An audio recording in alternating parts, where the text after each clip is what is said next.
Oh Pak Ustadz kok kayak anti dunia. Bukan, saya masih ngasih contoh. Bukan anti dunia. Pekerjaan itu bisa ditunda, pekerjaan dunia itu. Disebabkan karena apa? Karena kita tidak bisa menunda pekerjaan akhirat. Nah, kenapa hati kita buta? Nah, buta terhadap persoalan ini.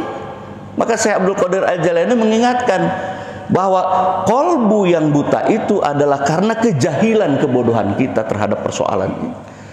Sehingga hatta tahsula hayatul qalbi binuri tauhid, sehingga kolbu kita bercahaya dengan cahaya tauhid.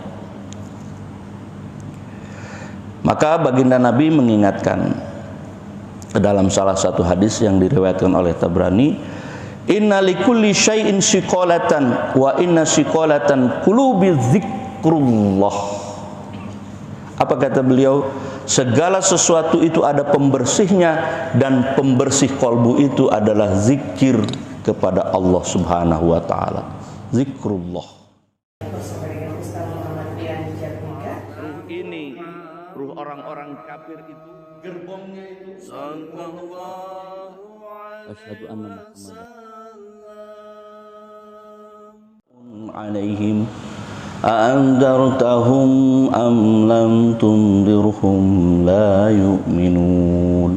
Kepada siapa khatamallahu ala qulubihim itu? Karena ayat berikutnya adalah khatamallahu, di mana di situ ujung kalimatnya Allahu, jadi Allah sebagai subjek yang menutup. Kalau Allah, dia sebagai maf'ul yang dijadikan objek. Kalau Allahu berarti subjek fa'il. Allah yang menutup. Khatamallahu ala qulubihim, atas hati-hati mereka. Wa ala sam'ihim wa ala absarihim ghishawatun wa lahum adabun 'adzim. Kalau sudah ditutup kolbu itu, ditutup pendengaran kolbu itu, ditutup basiroh mata batin kolbu itu, maka kesananya tinggal menunggu azab saja. Karena dikasih tahu sawaun alaihi, dikasih peringatan ataupun tidak, mereka tetap tidak akan beriman, tidak akan tumbuh keimanan dalam kolbunya. Dalam kitab yang kecil Syekh Ahmad Shahibul Wafa Tajul Arifin, beliau menghimpun dari 9 kitab yang besar. Beliau namakan kitab yang kecil ini Miftahus Sudur, kunci pembuka dada, sudur. Mengutip dalam kitab Sirrul Asrar, beliau mengatakan bahwa Syekh Abdul Qadir Al-Jailani berkata, faktor penyebab butanya kolbu adalah karena bodoh. Itu yang pertama, tidak tahu terhadap hakikat perintah Allah. Wa qala Sayyidi Syekh Abdul Qadir Al-Jailani qaddasallahu sirruhu wa sababu amal qalbi jahlu min haqiqatil amril ilahi. Enggak tahu perintah Allah itu penyebab salah satunya. Kalau Syekh Ibnu Athaillah As-Sakandari mengatakan kolbu yang tertutup itu ada 4. Dengan kata-kata yang indah beliau mengatakan, kaifa yusriku qalbu suwarul akwan muntaba'atan fi mir'atih. Bagaimana mungkin cahaya kolbumu itu akan bersinar kalau dalam kolbumu itu penuh dengan gambaran-gambaran makhluk. Rumah di hati, istri, anak di hati, suami di kolbu lagi sholat itu, jemuran, pakaian, masakan, makanan, minuman, oh semua masuk. Wah, itu berantakan itu. Ibarat kita punya rumah tidak tertata kolbu itu. Kan kalau rumah ada terasnya depan, sebelum teras ada halaman. Ya halaman tempatnya ada garasi, ada bunga-bunga, tanaman di situ hiasan. Jangan mobil masuk tengah rumah. Jangan tanaman semua masuk di dalam kamar. Itu berantakan. Harus ditata. Hati kita seperti itu. Ada halamannya, ada terasnya. Kalau tamu-tamu yang kita nggak kenal, cukup di teras. Kalau kenal, masukkan ke ruang tengah, ke ruang tamu. Kalau bini di mana, anak istri, bini masuk kamar dong, sampai bisa masuk kamar. Tapi kalau anak, hindari masuk ke kamar pribadi Anda. Jadi ada batasan-batasan di situ. Qalbu kita harus bersih, jangan sampai seluruhnya masuk. Ya bayangkan saja misalnya kalau di kamar kita bumbu dapur, terasi, cabai, sabun, lalapan masuk di dalam kamar, itu gimana kamar itu? Jangan. Khususkan ada satu kamar khusus di mana di situ kamar itu wangi, yang boleh masuk hanya terbatas saja. Hati kita juga begitu, harus hanya menjadi tempat bagi Allah Subhanahu wa taala saja. Tapi kalau masih belum mampu, maka berarti masih kotor. Nah, untuk supaya tidak kotor, diapain? Untuk nggak kotor, dibersihkan, betul. Yang kedua, ini udah bahasan yang lalu-lalu, tapi untuk mengingatkan saja. Kaifa yarhalu ilallah wa huwa muqabbalun bisyahawati. Bagaimana mungkin engkau akan menyongsong kepada Allah, akan berjalan menuju Allah, kalau masih terikat muqabbalun bisyahawati, kalau masih terikat oleh hawa nafsu. Kita ingin menuju Allah, tapi kita pengen yang lain, sehingga terikat oleh hawa nafsu kita. Begitu ada panggilan azan, Allahu Akbar, Allahu Akbar. Aduh, masih banyak ini pekerjaan yang lain, belum saya kerjakan, sebentar lah dulu. Sholatnya ditinggalkan, yarhalu ilallahnya ditinggalkan. Yang dikerjakan apa? Yang dikerjakan pekerjaan yang belum selesai. Namanya pekerjaan, Pak, dari dulu sampai hari ini belum selesai pekerjaan itu. Sampai kita mati pekerjaan itu belum selesai. Kita bertugas di PU misalnya, itu yang namanya jalan tetap itu juga. Selesai nggak jalan itu? Nggak selesai, Pak. Sudah dibikinkan, tadinya tidak ada jalan, dibikinkan jalan. Sudah ada jalan, selesai nggak pekerjaannya? Enggak, pemeliharaan. Kapan pemeliharaan itu terus menerus? Kita meninggal, pekerjaan itu selesai nggak? Enggak, Pak. Meninggal kita digantikan sama yang lain, ngerjakan yang belum selesai itu. Itu sifatnya dunia begitu.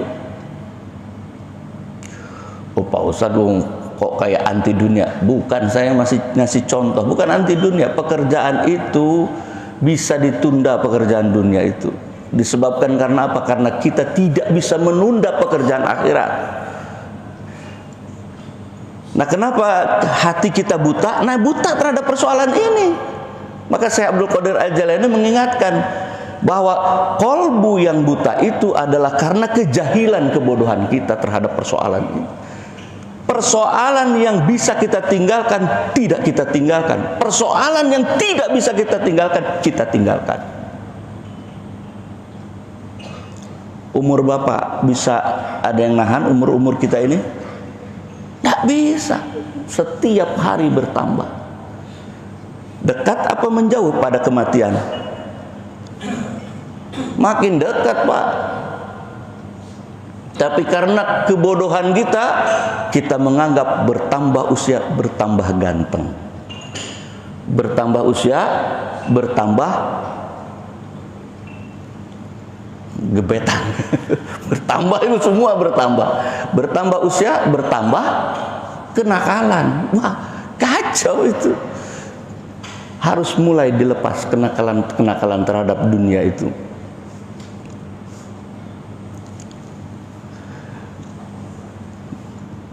Maaf, kalau seandainya seorang ustadz bicara duit itu penting, apa bedanya dengan orang-orang yang awam yang mengatakan duit itu penting? Seorang ustadz dengan ilmunya harus ngomong, tak penting itu. Harus begitu, Quran. Loh, kenapa begitu? Karena ada tuntunannya. Kalau tidak diingatkan sekarang, kapan lagi ingatkan? Kalau bukan kita yang mengingatkannya, siapa lagi? Dunia itu tidak penting, Pak. Lalu ketika kalimat ini muncul, oh begitulah tasawuf itu. Pantasan susah tasawuf itu. Karena anti dunia katanya.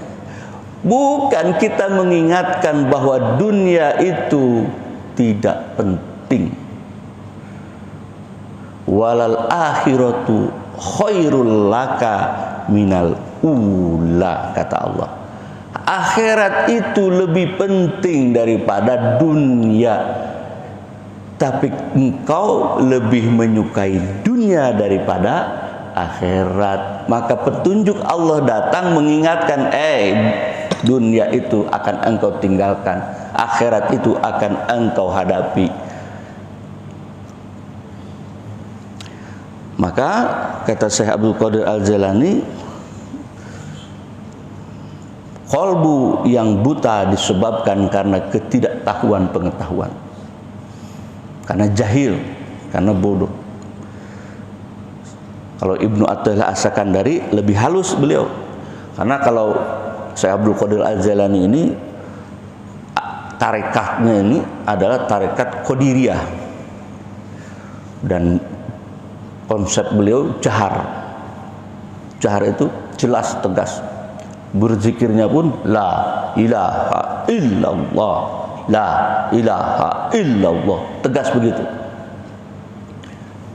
Jahar, terdengar. Kenapa begitu?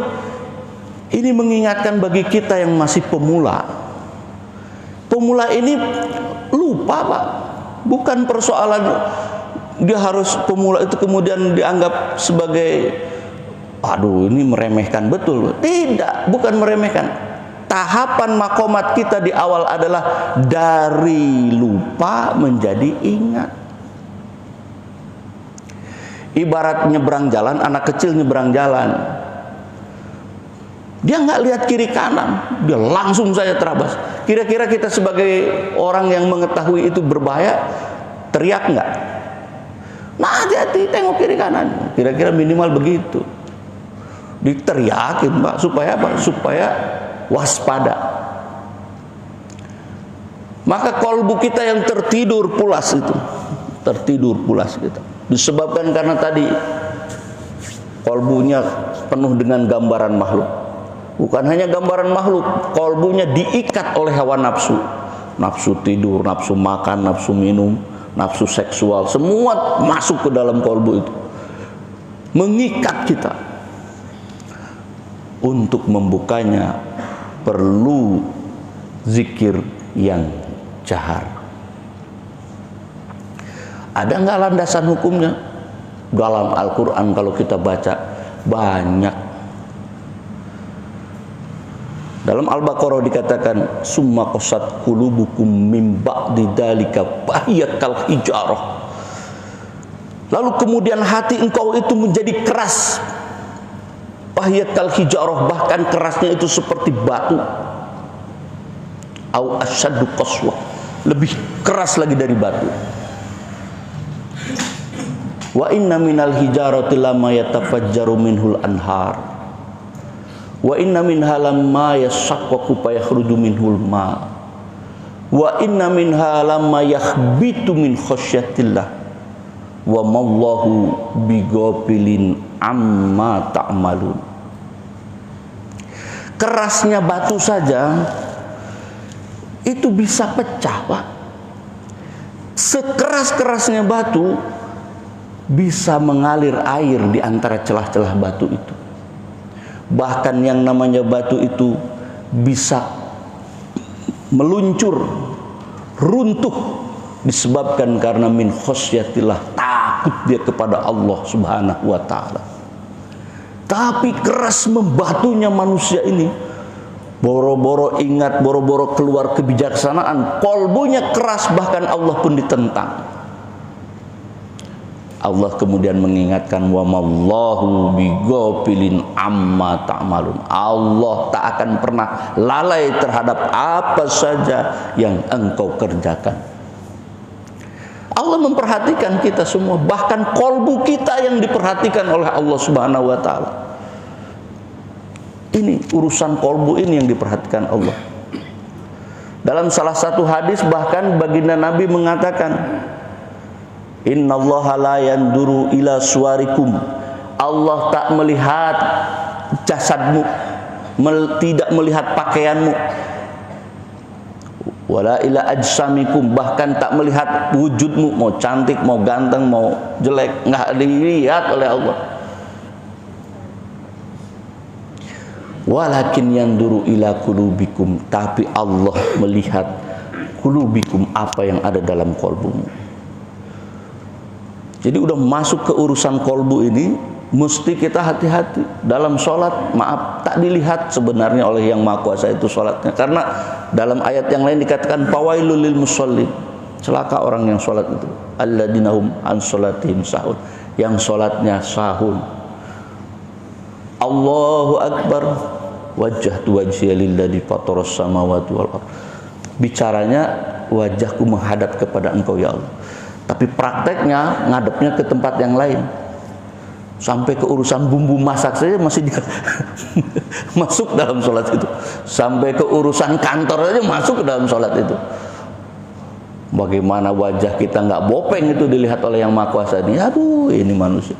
Udah gitu ngobrolnya apa? Allah tidak mengijabah doa-doaku. Bagaimana mau diijabah? Engkau memohon kepada Allah tapi engkau melirik wajah ke tempat yang lain. Ya Allah, lunasi hutang-hutangku, tapi nengok ke tetangga. Di mana tetangga yang punya banyak duit ya? Ya Allah, selesaikan masalahku, tapi ingat kepada atasan kita. Wah, mudah-mudahan dia bisa menyelesaikan masalah kita. Ya, tak begitu. Mesti apa yang ada dalam kolbumu itu sesuai dengan apa yang ada dalam ucapan. Ini yang penting. Wasababul jahli istila'u sifatin nafsi dulmaniyah alaihi kal kibr wal hikdi wal hasad wal bukhli wal ujub wal gibah wal namimah wal kadib wa nahwi dzalika minad damaim.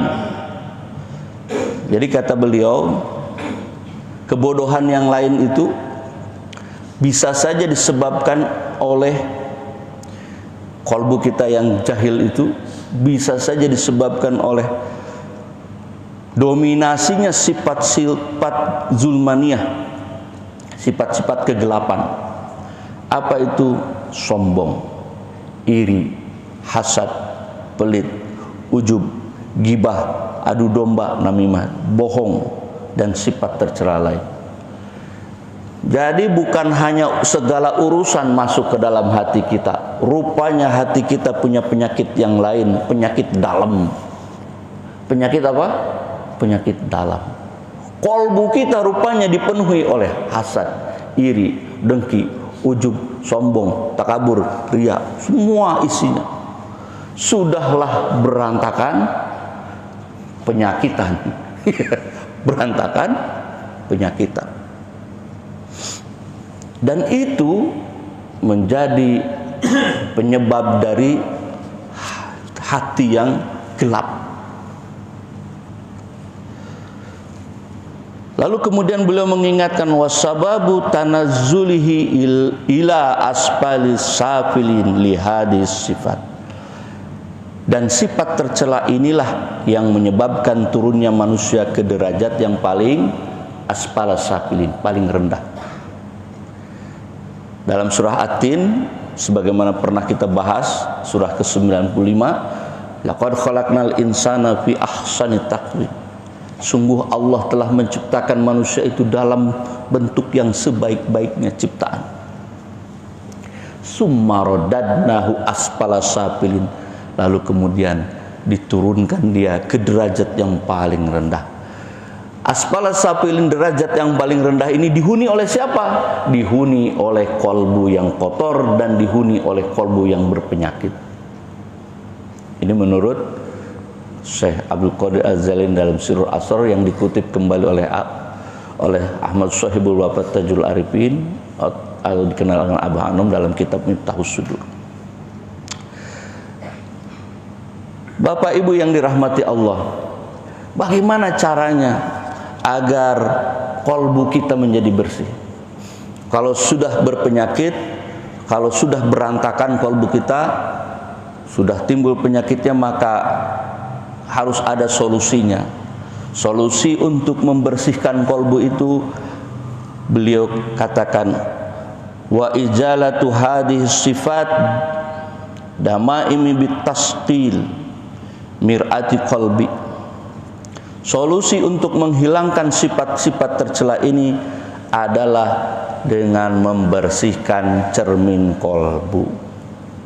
Jadi harus dibersihkan cermin kolbu kita, harus dibersihkan ruang-ruang khusus kita itu, harus ditata kembali. Bagaimana cara menatanya? Beliau menganjurkan dengan cara 4 hal. Yang pertama, bimsyakkil tauhid wa bil ilmi wal amali wal mujahadatil qawiyah dahiran wa batinan hatta tahsula hayatul qalbu binurit tauhid. Yang pertama dengan zikir, ini yaitu pembersih tauhid. Zikir membersihkan tauhid. Yang kedua bil ilmi, dengan ilmunya. Maka dalam Thariqat Qadiriyah Naqsabandiyah itu dikatakan ilmu dan amal, amal ilmiah, ilmu amaliyah, amal ilmiah. Ilmunya ada, diamalkan. Amalnya dilakukan dengan cara ilmiah, dengan ilmunya, sehingga tidak lepas. Meskipun memang nanti kita pakai cermin yang lebih besar lagi. Ada satu hadis yang mengatakan orang-orang akan celaka kalau tidak berilmu. Kenapa tidak berilmu? Karena jahil, bodoh, tak tahu jalan, tak mengetahui kondisi. Harus dengan ilmu supaya selamat. Orang yang banyak akan celaka kecuali orang yang berilmu. Tapi orang yang berilmu akan celaka kalau dia tidak mengamalkan ilmunya. Orang yang berilmu mengamalkan ilmunya akan celaka kalau tidak ikhlas. Orang yang berilmu beramal ikhlas juga dalam kekhawatiran yang besar, karena keikhlasan harus dibawa sampai akhir hayat. 20 tahun yang lalu kita beramal dengan ikhlas, lupalah kita memberikan sesuatu, menolong kepada satu orang. Tapi 20 tahun kemudian tengok orang itu sudah jadi pejabat. Begitu kita datang, dia nggak peduli sama kita. Padahal 20 tahun yang lalu kita bantu. Lalu kemudian kita bilang lah, itu 20 tahun yang lalu gua bantu. Padahal 20 tahun yang lalu itu sudah ikhlas itu. Begitu kita bicara pada saat 20 tahun kemudian, maka keikhlasan itu hilang. Dalam Al-Baqarah dikatakan, jangan sampai sedekah yang engkau keluarkan engkau hapuskan dengan bil manni wal ada, dengan mengucapkan, mengulang-ulang pemberian itu. Bahaya. Udah 20 tahun kita ikhlas, kita jaga, tiba-tiba diungkapkan, wah udah kalau nggak aku bantu dia nggak bakalin. Wah itu udah keikhlasan itu hilang. Maka para ahli salafus saleh, orang-orang soleh lah, itu pasti dia punya amalia khusus, punya amal khusus yang tidak diketahui oleh siapapun. Almarhum Gus Dur itu ternyata menyekolahkan begitu banyak orang. tanpa diketahui bahkan oleh keluarganya. Kalau anaknya menganggap bapak ini miskin, mau jadi presiden kok miskin gitu, ada dalam padahal di apa namanya, di tempatnya di kantor pusat NU itu begitu banyak orang yang meminta kepada beliau untuk apa? Untuk beasiswa dari Mesir, dari Kairo, dari mana-mana datang, dan Gus Dur selalu memberi. Selalu memberi, dan tak ada yang tahu. Setelah tahunya apa? Setelah meninggal saja beliau. Jadi para ulama dahulu menyembunyikan amalnya. Kalau kita kan tidak, harus ditunjukkan amal kita. Dari Pak Anu sekian, dari Pak Anu sekian. Terakhir tuh kan saya lebih besar. Dari Pak Anu 5.000, langsung malu 5.000. Wah, udah rusak itu amal-amal kita, itu udah berantakan. Besok-besok begitu ada dari hamba Allah 1 juta. Saya hamba Allah ya. Repot. Tulisannya hamba Allah, tapi kemudian itu yang 1 juta itu saya itu. Wah, bubar gitu. Untuk membersihkan kolbu, pertama zikir. Yang kedua ilmu. Ini penting ilmu. Yang ketiga adalah amal soleh. Ini hasil karya, harus ada amal soleh kita, Pak. Lalu yang keempat, mujahadah yang kuat lahir dan batin. Ini kesungguhan lahir dan batin. Kita latihan, Pak. Latihan bangun malam, latihan tahajud. Kalau nggak sanggup sendiri, bersama-sama. Di An-Nur ini kan dibuka setiap Jumat malam Sabtu. Latihan. Mujahadah, poin keempat, dilatih. Kalau tidak, maka kita lalai gitu. Ini manusia ini kan pelupa. Di majelis ini saja ketika didengar, wah iya, kalau enggak berilmu berarti jahil kita. Kita ingat itu. Tapi begitu lepas dari masjid ini, udah urusan yang lain lagi yang diingat itu. Nah, nggak akan ingat lagi. Oleh karena itu harus ada kebersamaan. Yuk kita sama-sama kita mengingat Allah Subhanahu wa taala dalam bentuk perjuangan mujahadah yang kuat lahir dan batin.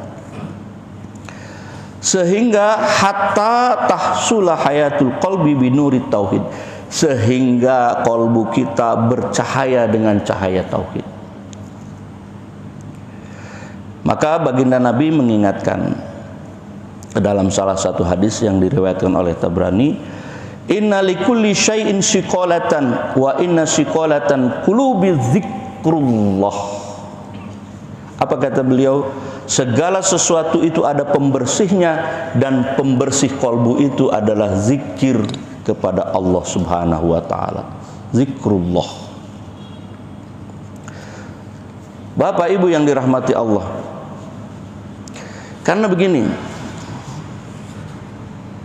karena tujuan dari mengingat Allah itu selain membersihkan cermin kolbu, juga kata beliau, li'annal maksud minaz zikri dawam khuduril qalbi, yang zikir yang dawam untuk menghadirkan kolbu ma'allahi ta'ala, bersama Allah ta'ala, fata diyatus salat zikru, wa zakatu zikru, wa siyamu zikru, wal hajju zikru, wa tafaqquhu fid din bil qadri dururi. Jadi begini, tujuan zikir itu agar kolbu selalu hadir bersama Allah. Maka menunaikan sholat itu adalah zikir. Jadi sholat kita tadi berjamaah, sholat subuh berjamaah, itu zikir, Pak. Itu akan membersihkan kolbu. Lalu kemudian zakat itu juga adalah zikir. Puasa adalah zikir. Ibadah haji adalah zikir. Mendalami ilmu agama, baik hal yang mendasar maupun yang puncak pengetahuan, adalah zikir. Jadi seluruh ibadah kita itu sebenarnya zikir. Ah, yang benar Pak Ustadz, mana dalilnya? Kan gitu selalu ditanya dalil kan kita.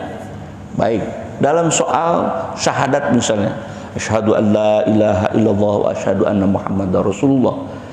Itu rujukannya di surah Al-Imran ayat ke-18. Syahidallahu annahu la ilaha illahu wal malaikatu wa ulul ilmi qa'iman bil qisti la ilaha illa huwal azizul hakim. Allah menyatakan tiada Tuhan selain Dia. Demikian juga dengan para malaikat dan orang yang berilmu yang menegakkan keadilan. Tidak ada Tuhan selain Dia yang Maha Perkasa, Maha Bijaksana. Syahadat itu zikir. Zikir yang paling utama, bahkan afdhalul zikri fa'lam annahu la ilaha illallah. Itu syahadat. Asyhadu an la ilaha illallah. Afdhalul zikri, syahadat. Maka dia menjadi nomor 1 dalam rukun Islam, syahadat itu. Yang kedua, sholat. Dalam sholat, Allah subhanahu wa ta'ala dalam surah Toha ayat ke-14, kan ini sebenarnya kisah kepada Nabi Musa alaihissalam. Allah, wa ana akhtartuka fa'lamu lima yuha, maka dengarkan, pastami lima yuha, maka dengarkanlah lima yuha, apa yang aku wahyukan kepada engkau wahai Musa. Apa kata Allah? Innani anallah la ilaha illa ana, la ilaha illa ana fa'budni, maka beribadahlah engkau kepadaku. Wa aqimis sholata li zikri, dan dirikanlah sholat untuk mengingat diriku. Sholat zikir dalam surah Toha ayat ke-14. Lalu kemudian puasa juga sama, zikir itu. Syahrul Ramadan alladzi unzila fihil Qur'an hudan linnasi wa bainat minal huda wal furqan faman syahida minkumus syahra falyasum. Di bulan puasa kamu saksikan, kamu masuk ke dalam bulan puasa itu, maka puasa, berpuasalah. Ayat berikutnya menjelaskan dalam proses perjalanan puasa itu, wa idza sa'alaka ibadi anni fa inni qarib. Dan kelak nanti akan bertanya, sang salik, orang yang berjalan. Jadi puasa itu hakikatnya adalah perjalanan suluk, perjalanan spiritual. Maka dalam sholat, dalam ibadah puasa itu rata-rata semua orang ibadahnya gampang. Sholat tarawihnya dikerjakan, puasanya jalan, pokoknya gampang, sedekah mudah, rezeki melimpah. Itu dalam bulan suci Ramadan itu zikir yang sangat efektif, suluk perjalanannya itu. Maka di 10 malam terakhir itu dianjurkan untuk iktikaf. Itu karena perjalanan spiritualnya di bulan suci Ramadan saat berpuasa itu begitu mudah. Hari ini, waduh berat kita, di luar Ramadan itu berat ibadah. Disebabkan karena itu tadi, proses mengingatnya tidak tersedia gitu instrumennya. Nah, maka sekarang untuk mengingat Allah itu bukan hanya seluruh ibadah-ibadah itu mengarah kepada zikrullah, maka kita perlu membuat agar supaya ingatan kita kepada Allah itu menjadi tetap dawam. Dengan cara apa? Dengan cara zikir lisan. Ibadah yang lain terus dikerjakan karena itu mengingat Allah juga, itu zikrullah juga, seluruh proses syariat itu. Tapi kemudian kita perlu menguatkan ingatan kita kepada Allah dengan cara berzikir kepada Allah. Bapak Ibu yang dirahmati Allah, untuk mengingat kepada Allah, mari bersama-sama dalam waktu yang singkat ini kita berzikir kepada Allah. Bismillahirrahmanirrahim. Ila hadratin Nabi Mustafa Muhammadin sallallahu alaihi wasallam wa ala alihi wa azwaji wa auladi wa dzurriyyati wa ali baiti ajmain. Shallallahul Fatihah. A'udzu billahi minasyaitonir rajim. Bismillahirrahmanirrahim.